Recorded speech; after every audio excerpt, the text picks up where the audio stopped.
So for these ones, it will say, so when you have a product and a quotient mixed, you can do this every single time, but it'll also say solve by logarithmic differentiation. So that's what words will come across, logarithmic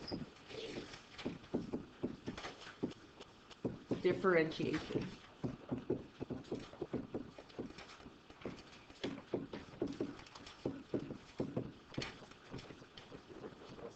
All right.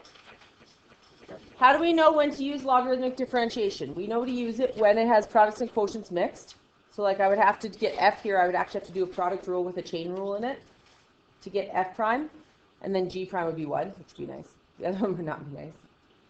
So that's one reason when we have to do logarithmic differentiation. The other one is here. When you have a variable to a variable. See how you have a base to a base? Or a base is a variable, the exponent is a variable. You'll have to do logarithmic differentiation.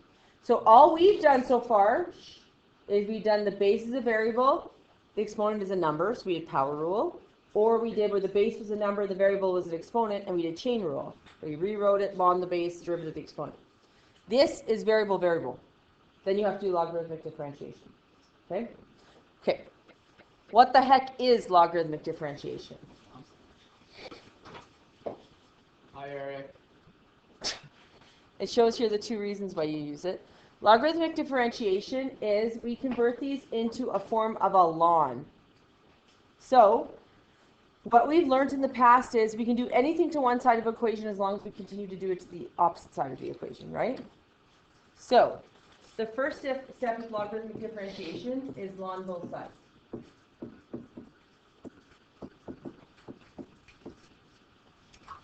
So we have y equals, so we're going to have ln of y equals ln of that lovely little ditty.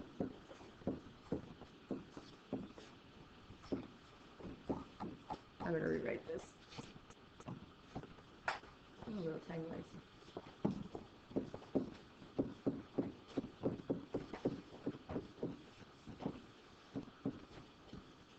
So we ln both sides, and I'm allowed to do that, right? It's just yes. Log base 10 or log base e is what ln is. As long as we do one side, I can do the other. 2, log.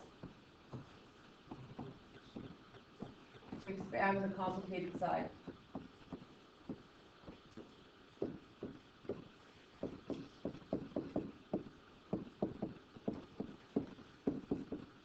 So the left-hand side stays the way it is. Remember the right-hand side? If I have log base, that's a 3. I don't know what you're talking about.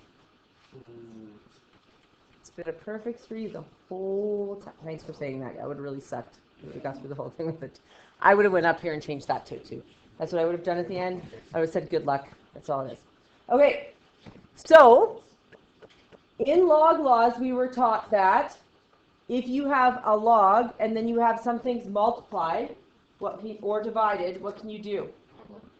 You can add them or subtract them, right? You can make them be single logs, right? So here we're going to have ln of y equals ln 2x minus 3 cubed plus ln 2x4 plus 1 to the half minus ln of x. Remember that? There was also the power rule of logs. So if we have an exponent, we can drop it in front, right? So we have ln of y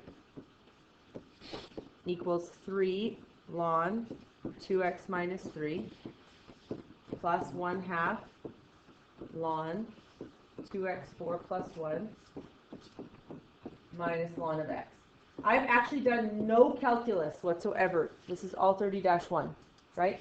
Ln both sides, separate by addition and subtraction, power rule. Nothing new. You just have to remember that it exists, but not new. Now, why would I do that? Because yesterday we were taught how to do the derivative of a log, or a log. Remember? What we did is we took what was beside it, put it in the denominator, ln the base, and then on the top was the derivative of what's beside it. Right? We did that yesterday. So now we can actually do the derivative of this one, and this one, and this one. Yes? What do I do if there's a coefficient in front? What do we talk about that? What happens? You just rewrite it and then derive what's behind it. Yes? Okay, so let's do this one first. This is the one that everyone gets a little mumble jumbo about. So, side note, derive ln. So, remembering how to derive a ln. So, if I have ln of 3x, this is just an example, I would get the derivative of that, d over dx would be what? I get the 3x on the bottom, ln of e. Do I have to write that though? No, because that's just 1, so I don't have to. If it's log anything, do I have to? Yes, every other thing, except for ln, you have to write ln. And then on the top I get what? 3. So then these cancel, and my derivative will be 1 over x. We agree? Okay. We have to derive the left side here. We have y's and x's. Yes? So when I derive a ln, whatever's beside it goes in the denominator. So I'm deriving this whole thing. That's what I'm doing right now. So the y goes in the denominator. Then I would get ln of e. So I'm not writing that because that's just 1. And then I have to do the derivative of y in the numerator. What's the derivative of y? Yeah, what could I... y prime. If they ask for dy over dx, that's what I would put in the top. If they ask for y prime, that's what I put in the top. Right? It would technically be 1 y prime, but I don't have to write the 1. We agree? And I used y prime because they asked for y prime. If they asked for dy over dx, I would use dy over dx. That's it. They're just different notations for the same thing. Okay, then here I'm going to get 3 over 1 times 2x minus 3 goes in the denominator. Ln e, don't have to write it. Derivative of 2x minus 3 is 2. Now some people say I can cancel them off. The top is a monomial, the bottom is a binomial. Can you ever cancel a monomial with a binomial and a binomial with a monomial? No. So those are staying, no matter what. Unless I could GCF something out of the binomial so that I would have a monomial sitting in front of the GCF, I can't do anything. Now here I would get 1/2. My denominator would be 2x to the 4, yeah, plus 1. And what goes in the top? 8x cubed. Now I have a monomial and a binomial. Can I cancel? No. What about this 8 and this 2, though? Yeah. Yes.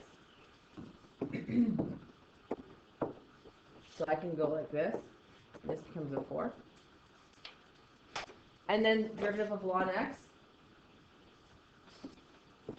X in the denominator, derivative on the top. Right? All right, so now we get, how do I get, I need to get y prime by itself, yes?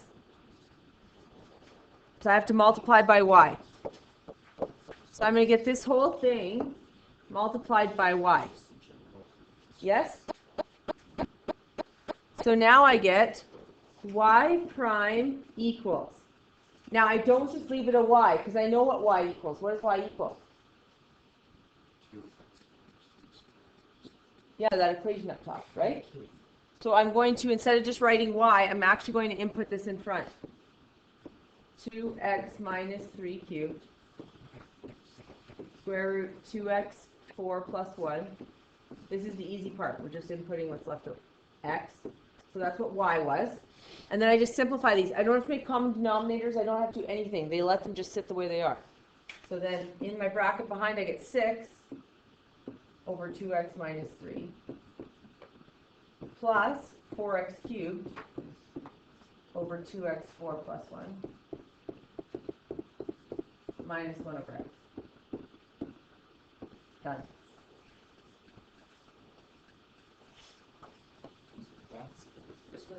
And that's a problem that you're going to have to do. It's from the same pages as yesterday.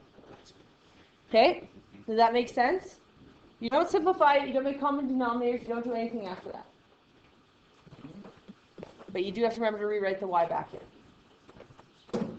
When you're done copying that down, I want you guys to try this one.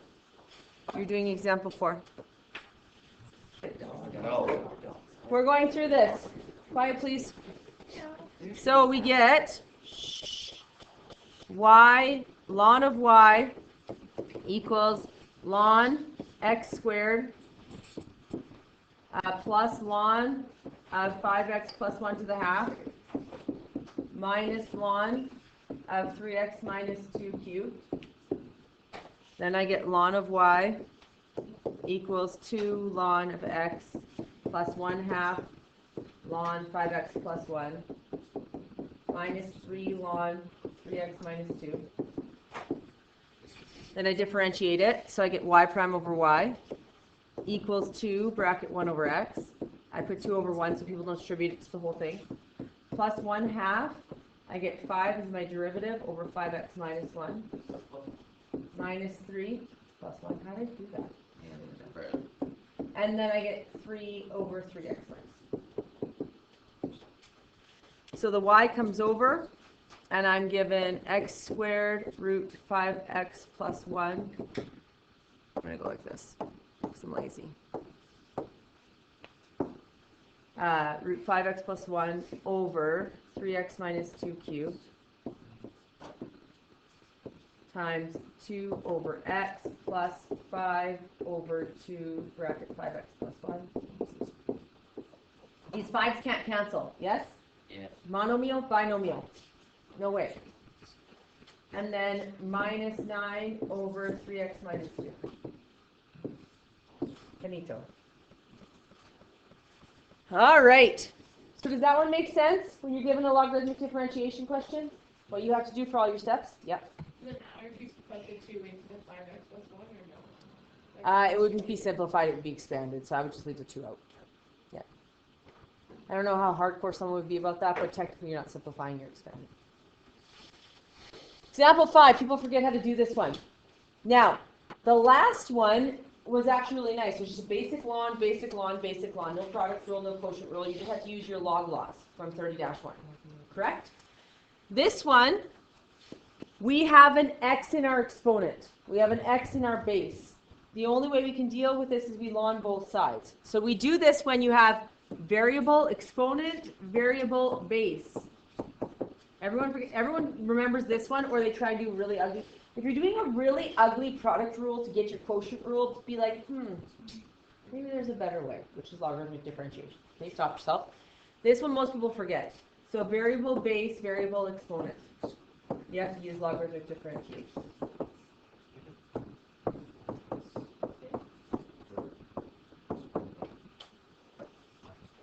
So, what is logarithmic differentiation?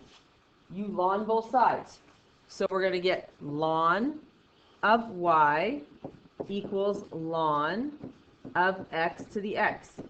Then I told you you have to use log laws to put it in a form that you can use. You guys should be paying attention or you're going to get lost because you're doing homework on different questions. So, what is the rule that I could do now? Put the x in front, right? I can't expand this. There's no plus or minus signs, no multiplication division signs. So I can take this x and I drop it in front. Now it's in a form that I can differentiate. But what I'm going to do here, guys, is I'm going to put this here. I'm going to put a multiplication dot in there. Why? To remind myself that I have to do the product rule. So the derivative of ln of y, I'm just going to bring it up here. The derivative of ln y is y prime over y. And the derivative of x ln x, this is my f, this is my g, f prime is 1, g prime is 1 over x. So I'm going to get goof. I always say you have to say it in goof. G, f. So g, f prime. So g is ln of x, f prime is 1, plus f, which is x, and g prime, which is 1 over x. What's x times 1 over x? Which just turns into a really big 1. We agree? So now I have y prime over y equals ln x plus 1. Make sure anything beside a ln you put in brackets, so you don't take that plus 1's with it. And what do I have to do? Remove the y. Bring up the y. You insert the Sorry? you insert the x to the power. Yeah, you have to put it in its spot. Just like last one. So we're going to get x to the x ln x plus 1. And if I asked you for y double prime now, or the second one, you'd have to product with a logarithmic differentiation to get your x to the x. But you've already found that one, right? So you just use it. Square that. Oh.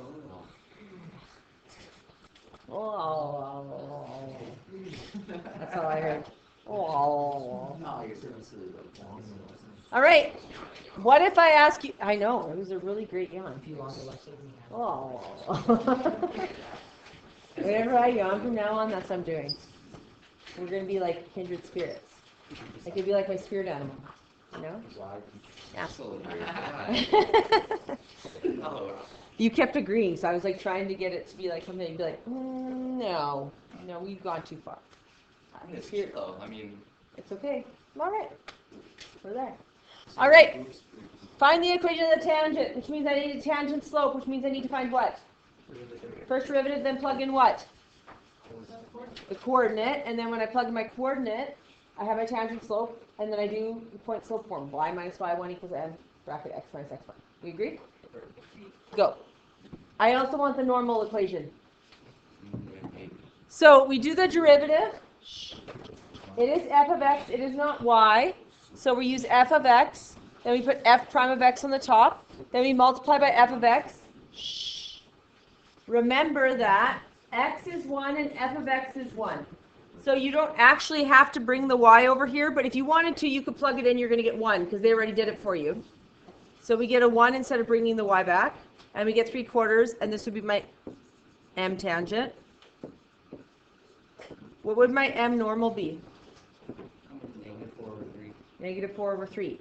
And because in order to get perpendicular, the reason why you could explain that, to get perpendicular, if your slope is positive, your other slope is perpendicular is going to be negative, so that's why we get the negative.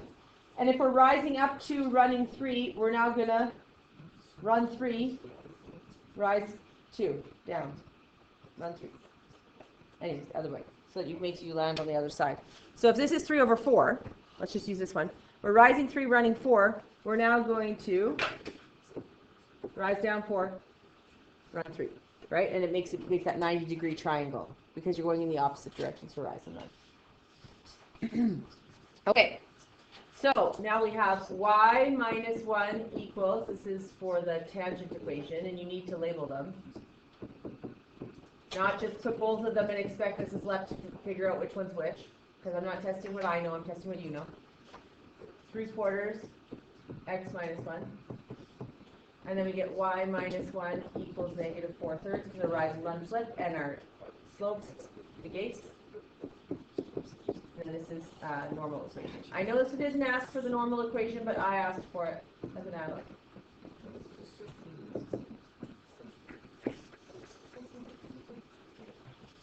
So linear approximations hits our AP objectives, and then we have a few other AP objectives to go over in the next 2 days. Okay, work on those.